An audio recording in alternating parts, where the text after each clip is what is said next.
As Freddy rushes around trying to keep the whole party happy, a single sad child looks on from outside, when suddenly you're powerless to do anything but look on in abject horror as a purple man pulls up in a car, murders the child, and drives off. It's my belief, loyal theorists, that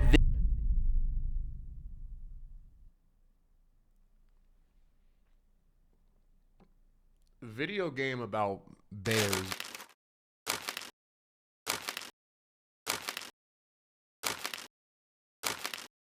And today we got FNAF 2 Gaming Scariest Story Solved. This is another MatPat FNAF video. I'm gonna keep it a stack with y'all.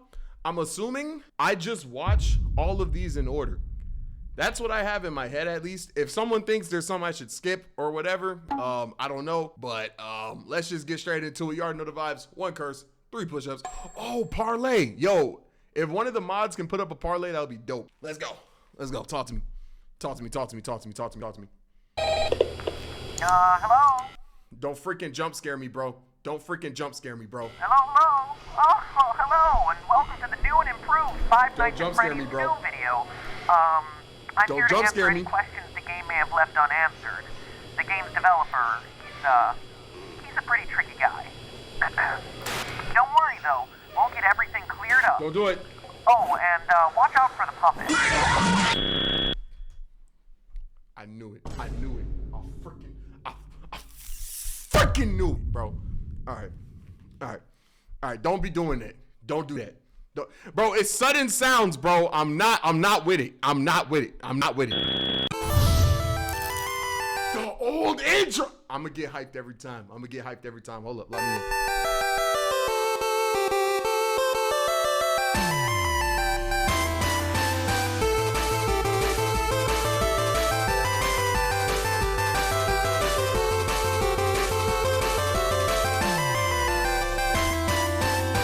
Hello, Internet. Welcome to Game Theory, the show that promises not to include any more gratuitous jump scares. You better not. Unless that's just what I want you to Stop. think, so I can lull you into a false sense of security and scare you again.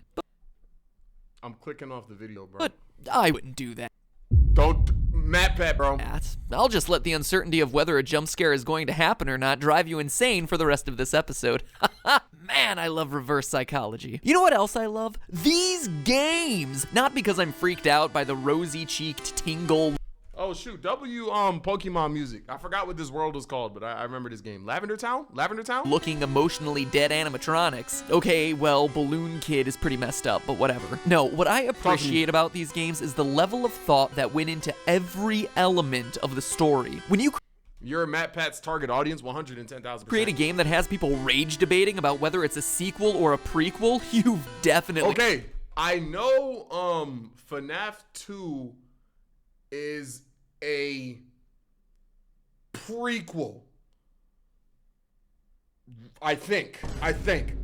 You've done something right. Unless that was never your intent, in which case you've done something horribly, horribly wrong. Anyway, the point is, Five Nights at Freddy's 2 looks to be everything you'd want in a sequel. More cameras, more danger, and more fan. Oh, the fan. But that also comes with more questions. Questions about the game's lore. And while others will provide you with the jump scares, I provide you with what everyone really wants, answers. Well, maybe not everyone. What an elite, educated subset of you really want, answers. So grab yourselves a slice of Freddy Fazbear's signature pizza, cause I know that pizza was about stale as heck, bro. Mind you, because Chuck E. Cheese got motion and they still got bad pizza. Dave and Buster's, bad. Five Nights at, Freddy's Fazbear? You think you can eat this and not get god dang salmonella or food poisoning? You're off your freaking rocker, bro. Freddy Fazbear's pizza. That just screams frozen. I'm not gonna lie, bro. About to dig in. Ugh. Tastes like cardboard. That's what I'm talking about. Let's get the big one out of the way first. Is the game a sequel or a prequel? Prequel. I got my part on prequel. Sequel. And what I mean by that is, contrary to popular belief, just because it has a big 2 slapped next to the name doesn't automatically mean the game. Chuck E. Cheese's atmosphere makes the pizza good. I agree with you completely. Freddy Fazbear atmosphere would make the pizza taste like dread and despair with a little bit of Fent in it, bro. That's what I'm saying. Freddy Fazbear pizza does not sound appealing in the slightest, bro. Game comes after the first one in a timeline sense. It's a sequel, yes, but it tells a prequel story. Take, for instance, these all-time classics: Psycho 4: The Beginning, Lion King 1.5, and the actual all-time classic Godfather Part 2. All of them sequels that just so happen to also be prequels. It's not mutually exclusive. So where's Five Nights at Freddy's 2 fit in? Knowing its place in the timeline is crucial for understanding its story. Well, to figure that out, let's focus on the paycheck you receive at the end of your 5th night. The date places the events of the game in 1987, a whole 6 years ahead of when we determined the first game took place in our first video. Sounds like a prequel, but we found that date in the first game by What's good, calculating Jay? Mike Schmidt's hourly pay and comparing that to the minimum wage of the 90s. If Scott Coffin, the game's developer, is just picking random numbers for the payments, this bit of evidence would be meaningless. Except that he's not. At the end of Five Nights 2, you get paid $100.50. All this, once again, I'm gonna say this every single time. I'm not doing this for $100. I don't care if $100 in 19, whenever the F was $600 or something. I'm still not doing that. You're off your rocker, bro. Cents. Divide that by the 30 hours worked and you get $3.30.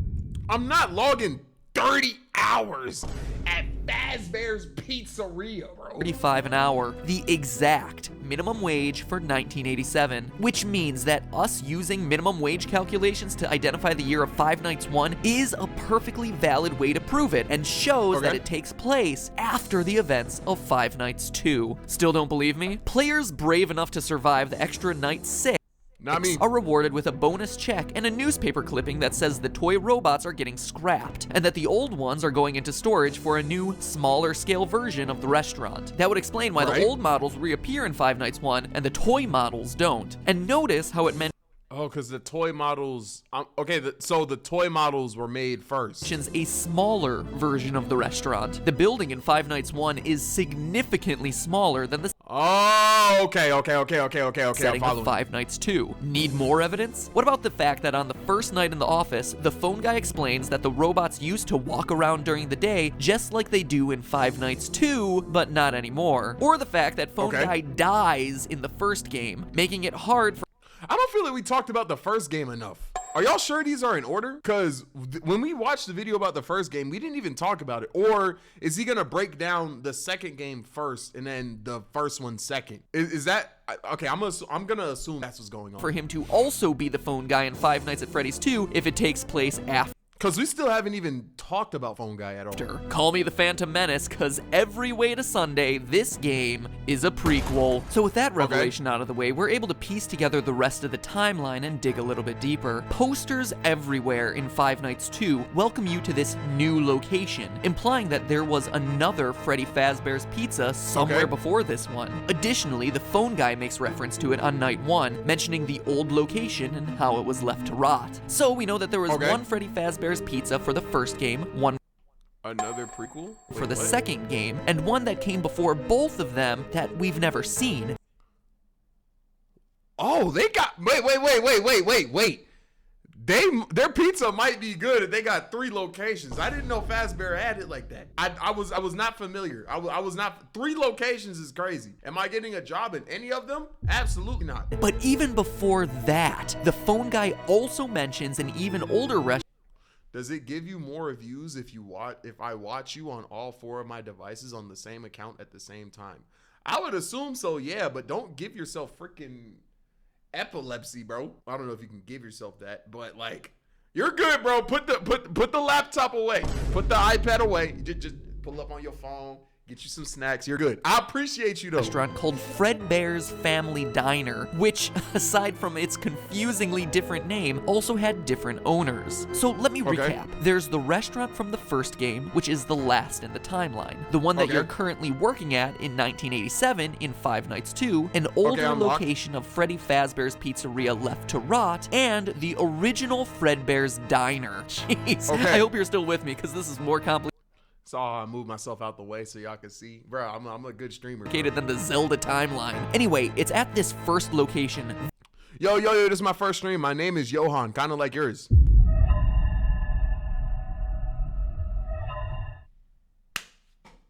What's good, twin? The diner, where the whole story begins. Submitted for the approval of the Game Theorist Society, this is the true tale of Five Nights at Freddy's. When you die in Five Nights at Freddy's 2, before you've even gotten over the jump scare, you sometimes get a screen like this. Oh, turn it off! Turn it off, it's too horrifying. That, youngsters, was E.T. for the Atari, a console that came out before the NES. Yes, around the same time as the dinosaurs. It's widely considered to be the worst game of all time, hence me reacting in a I don't know why I said really like that, like I've played the game before. I just don't like hating. Okay, my fault. Horrified manner. See? Humor, folks. But seriously, I was about to be on BS and be like, it wasn't that bad. I didn't have a freaking Atari, bro. Seriously, you get these disturbing death minigames which, true to the 1987 setting, use Atari-esque graphics to depict various horrific events. All the while, a creepy robotic voice spells out letter by letter things like help them, or save him. These death minigames are the most important piece in figuring out the truth. See, bro, this is where you absolutely lose me. This is way too freaking cryptic and scary looking, bro. Like, that would make me so uncomfortable, bro. Not gonna lie, now that I see your face on stream, your nose is not even that big. The videos just make it look that big. Thank you. True story behind these games. Let's start with this one. This death minigame has you playing as Freddy, taking cake to screaming children at a birthday party. As Freddy rushes around trying to keep the whole party happy, a single sad child looks on from outside, when suddenly you're powerless to do anything but look on in abject horror as a purple man pulls up in a car, murders the child, and drives off. It's my belief, loyal theorists, that this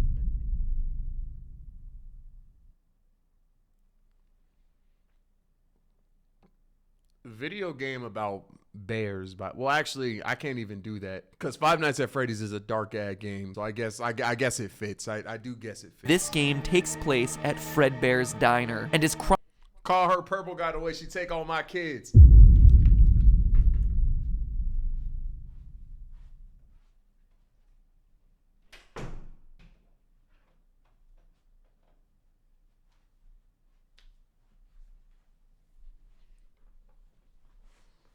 My fault. That wasn't even like that funny. That wasn't even like funny enough to. That wasn't even... Chronologically the first event that we see in this timeline. How do I know? Well, it's a small establishment and there's only one animatronic, Freddy, as opposed to all the other games which show other robots. But more importantly, this murdered child is the one that sets every. We're asking questions at the end. Oh, I forgot to have y'all ask me. Well, I mean, there wasn't much to ask questions on in the beginning because the first one was goddamn. Okay. Ask me questions at the end of this. I'm good reminder, Jay. Good reminder, Jay. Thing into motion. One of the new tasks added to Five Nights at Freddy's 2 is winding a mysterious music box that we're told placates one of the animatronics. If you fail to wind the music box, call me the puppet the way I play with her. What you're introduced to is this terrifying thing. Gonna be a lot of that in this series, okay? All right, for sure. The puppet looks like No Face from Spirited Away. Oh, it does, low key. You know what else he looks like? Take a look at that murdered child again. See how his Nah. tear tracks remain visible on his face. I'm gonna need more than that. Even after he's dead. If we assume that they'll continue to stay with him into the afterlife, we can make a pretty good case that this kid's murdered spirit eventually found its way into the puppet animatronic. But that's not all. What Okay, I'm gonna need more. Jump scare happens after this save him minigame? After seeing this tear-stained child's murder reenacted in 8-bit, the puppet that makes sense. Okay, I'm with you. jumps out of the screen and attacks you. Coincidence? I don't think so. No, okay, that makes sense. So, that makes that sense. incident marks the first time the chain is ever associated with a violent act carried out against a child. And because this is in the first location. So the puppet was the first animatronic then? We can infer that it was this incident that caused the original owners of Fredbear's Diner to sell off to the company now known as Fazbear Entertainment. Now, I don't know about you, but if I was senselessly murdered and left to haunt a crappy pizza place for the rest of my life in the body of an awful-looking clown doll... Does that mean you're gonna play this game soon? I know you didn't weave that, because y'all didn't even know I had it. Y'all didn't even know I had it. No one weaved that. All of y'all got hit. All of y'all got hit. All of y'all got hit. All of y'all got hit. Don't cap. Don't cap. I'd want to get my revenge as soon as possible. Unfortunately for our vengeful puppet, though, it doesn't quite turn out that way. Fast forward a few years to Freddy Fazbear's Pizza, the first location, the one that has yet to appear in a game. This new restaurant is the one we learned about in my earlier episode and throughout the first game, where our pal the murderer uses a golden Freddy suit to lure away and kill 5 children in the... And these are going to be the animatronics in... the Five Nights 2.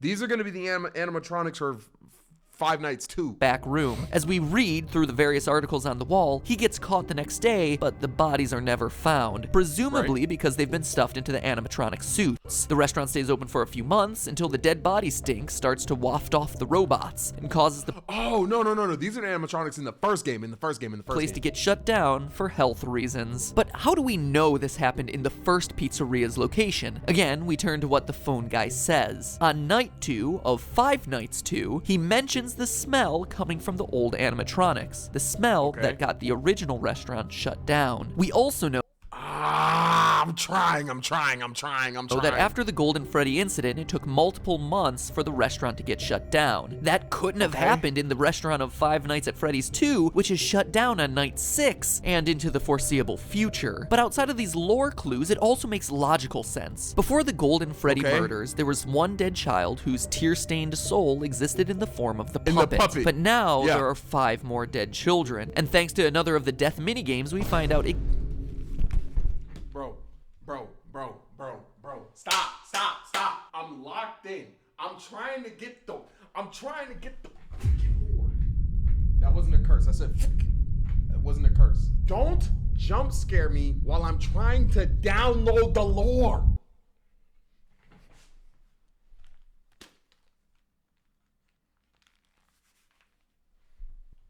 Exactly what happened to them. In the Help Them minigame, the puppet stuffs the dead children into the robotic suits, giving their souls new life, and preps them for their eternal mission of vengeance. But MatPat, you say through your chattering teeth, there are only 4 dead children in that game. To which I tell you, look closer, if you dare. For the frame right before Golden Freddy's head jumps out and attacks features the lost 5th dead child. So who killed the kids? Purple guy. Right? And what started as a haunted puppet has suddenly become an army of possessed animatronics out for revenge. But wait, that's not all we know. We also know the murder was committed by the same guy who killed the first child. How? Look at the Foxy death minigame. Twice, Foxy runs out to meet the kids, but the 3rd time we see the tall purple man again, smiling. Foxy goes into the other room to find 5 dead children. The man in purple strikes again. Skip ahead to 1987, finally bringing us the bite of 87 to the events of Five Nights at Freddy's 2. The old animatronics have been retired, and the cute new versions of all our favorite friends come equipped with facial recognition software that just so happens to be connected to a sex offender database. Okay. Seems like an oddly specific detail, right? Until you consider that the last EDP is not going there. I ain't gonna lie. He's getting, well, he's not even getting stuffed into anything because too big. He getting like, I can see him getting stuffed into Balloon Boy's balloon. That joint like circular enough to get him in there. Restaurant was closed for having children get kidnapped and killed by an employee. It's a safety measure. You see how it all ties together? So you have some animatronics possessed by vengeful Dr. Disrespect is getting cooked. Oh my god. Spirits. EDP gonna get in a cupcake suit? And another batch on the prowl for predators. But that doesn't stop our friend the Purple Man from continuing his life's work of murdering children at Freddy Fazbear's Pizza. As we learn from the phone guy. Why is he so obsessed with huffing children? Is 5 not enough? Guy on nights 4 through 6. The new restaurant is one. So he's not turning kids into animatronics. Like, the purple guy is kids, and then in GTA, and then the puppet is turning them into animatronics. That's what I'm hearing. Again under investigation as, well, I'll let him explain. Hello. What on earth are you doing there? Didn't you get the memo? The place is closed down, at least for a while. Someone used one of the suits. We had a spare in the back, a yellow one. Someone used it.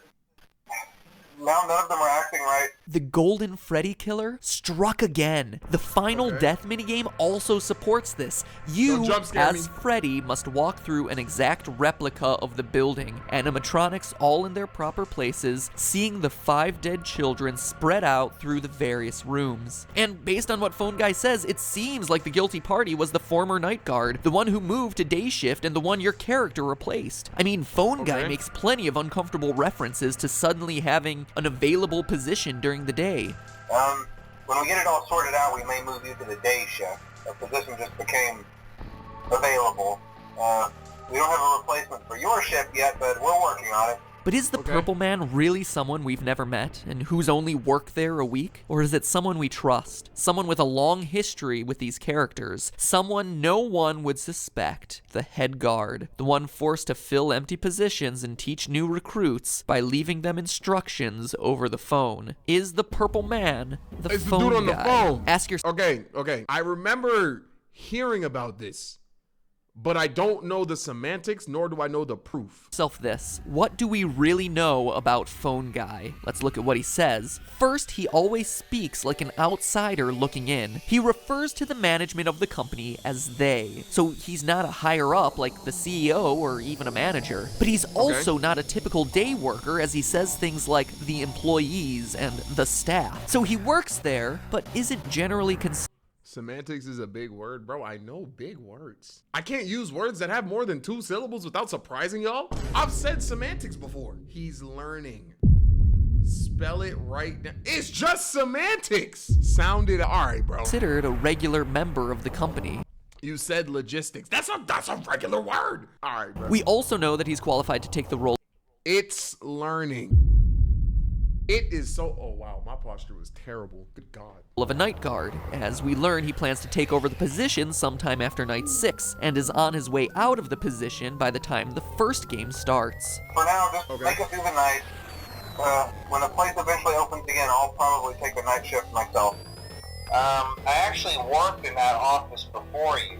I'm finishing up my last week now, as a matter of fact. What else do we know? Well, we know that Phone Guy has a long history with the company, being with it at least since the first pizzeria that we haven't played in. He also openly admits that Foxy, so he wasn't in the first one, he was in the second. The pirate was always his favorite, and that he has never liked the puppet because, as he says, it was always thinking. Yeah, that puppet is sentient as heck, bro. I told you wouldn't have any problems.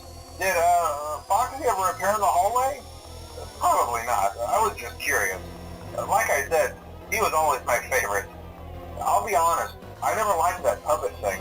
It's always thinking, and it can go anywhere. Okay, but what do we know about the Purple Guy, the Golden Freddy killer? Well, let's look at the minigame. Purple Guy is the one that used the golden. Again, he has a long history with the franchise, killing since it was Fredbear Diner. So that's Golden Freddy in the purple car right now. We see him smiling or the Golden Freddy killer as he watches Foxy perform, Phone Guy's favorite, right before Foxy sees the room of children. We know that the puppet and the killer wouldn't get along, which would explain. Right. Oh, because the okay. Phone Guy's discomfort around a creature that he describes as always thinking. And here's the bombshell. We know the killer is a security guard. How? On very rare occasions during the Save Them minigame, while Freddy chases the puppet, the Purple Man appears and chases you. Look on his chest. It's an orange badge, the kind that would be given to a security guard. I need a little more proof. Now look at his eyes. Notice the white spots? An odd, seemingly innocuous detail. But now look at Golden Freddy. Look deep into his dead.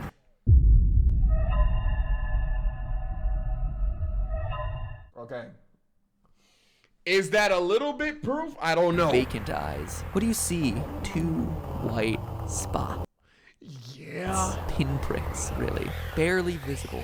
But they're there. And now finally, what do we see in No, that's valid, because that does insinuate that someone is inside the suit. The suit.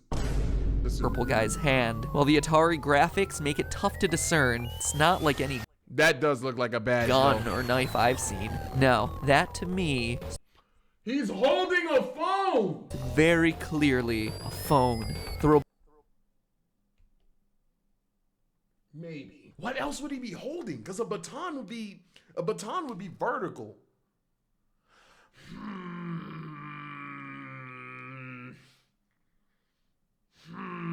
Okay, I'm partially sold. I'm partially sold. Robotic voice is spelling out for you, save them, save them. But when Purple Guy, Phone Guy, catches you, the screen crashes and all you're left with is, you can't. But that's not where it ends, Internet, as That's him saying that? you and I both know there's still Five Nights at Freddy's 1. If this game is last in line and the puppet is truly pulling the strings behind all of this, you might be asking yourself where he is in Five Nights 1. Yeah. Cause Five Nights 1 was second. No, the other animatronics got scrapped, but this ghostly guy should still be around if this time 100%. Vance, what's good with you, boy? Yo, I didn't peep that you followed me, bro. Yeah, someone had gifted you like the other week, and I was like, hey, I'm a curse. I was like, this is no I exist. That's dope as hell. Those curses don't count. Don't sell the parlay. Hey, bro, it's good to see you, man. I don't know how you be playing these horror games, bro. I don't have that in my body. I don't know how you do this game. I'm gonna keep it a stack with you. This whole too scary, bro. line I proposed is correct. And get this, the puppet is in the first game. Take a look at the Where? east hallway. Seems pretty normal, right? But every so often, the posters on the walls change to this, a crying child. Bro, but that's so, like, I need physical. I don't know if do I believe that, though? With two streaming lines down his face. Look familiar? It should. The Five Nights at Freddy's series is I guess it's on some paranormal stuff, though, because the posters do be changing. No, the posters do be changing. That makes sense. That makes sense. about vengeance. One child, 6 children, more, looking for revenge against a sick child. The purple guy, the guy who just so happens to be the first voice you hear when turning on these games. Save them. Save them. You can't. But hey, that's I thought it was going to jump scare me. just The game is about ghosts taking over the robots. This is the most normal thing. You know what? That's something that I gotta like realize. Cause in the other theories, like the Minecraft ones, I need more concrete proof because it's not as supernatural. But this is about ghosts and ghouls. So I guess stuff like that can be possible. So that makes sense. a theory. A game theory. Thanks for watching. Okay. Lock me in with the questions. I'm ready. Lock me in with the questions. I'm ready. I forgot half the freaking video. You gotta pay attention about the game. Yeah, because we're doing the same thing that we do in the Minecraft ones. What color was the phone? That whack ass question, bro. Who's purple guy? Okay, purple guy. No, purple guy is the phone guy. Okay, offer it. That's one. 2 more. What was the color of the floor? Shut up. How many kids got? Great. Puppy plus 5. 6. I'm going with 6. Who's Golden Freddy? I don't know. I do know purple guy would put on a Golden Freddy suit to off children. So that's 3. Who turns the kids into animatronics? The puppet. All right. It looks like we're lit. But hey, man, that's gonna be the video. I hope you guys liked it. I'll catch you guys in the next one. If y'all want me to continue this FNAF stuff, just let me know in the comments. And that's gonna be it.